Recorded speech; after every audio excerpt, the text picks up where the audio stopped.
ചില സ്ഥലങ്ങളിലൊക്കെ തന്നെ നമ്മൾ നോക്കുമ്പോൾ പലപ്പോഴും ഈ എതിരാളികളെ വിമർശിക്കുന്നതിൻ്റെ ഒരു മൂർച്ച വെച്ച് നോക്കുമ്പോൾ രാജീവ് അത് നിങ്ങൾക്ക് മനസ്സിലായില്ലേ?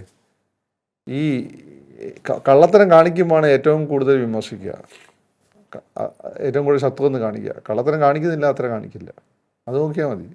ഓക്കെ, കള്ളത്തരം കാണിക്കുന്നതിൻ്റെ ഭയങ്കര വിമർശനമായിരിക്കും. അങ്ങനെ ആളുകളെ കൺവിൻസ് ചെയ്യിക്കണ്ടേ.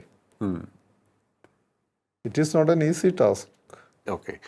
അപ്പോൾ അങ്ങനെ നോക്കുകയാണെന്നുണ്ടെങ്കിൽ ബി ജെ പിയുടെ ഇത്തവണത്തെ ഇലക്ഷൻ ക്യാമ്പയിനിങ് അല്ലെങ്കിൽ ഇലക്ഷൻ തന്ത്രങ്ങൾ ഏറ്റവും നമുക്ക് നേരത്തെ പറഞ്ഞതുപോലെ ഒരു മാസീവ് ചേഞ്ചിന് വിധേയമായിട്ടുള്ള ഒരു തന്ത്രമായിരിക്കും അല്ലേ?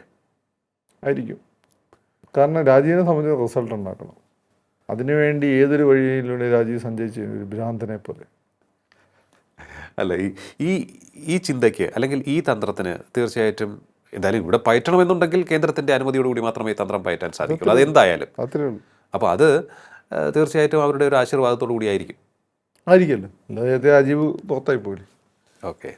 ഡോക്ടർ സണ്ണി സൈക്കോളജിസ്റ്റ് ആയതുകൊണ്ടാണല്ലോ അയാൾക്ക് ഭ്രാന്തനെ പോലെ സഞ്ചരിക്കാൻ പറ്റുന്നത്. ലൈസൻസ് ഉണ്ട്, വെറുതെ സഞ്ചരിക്കാൻ പറ്റും. ഓക്കെ.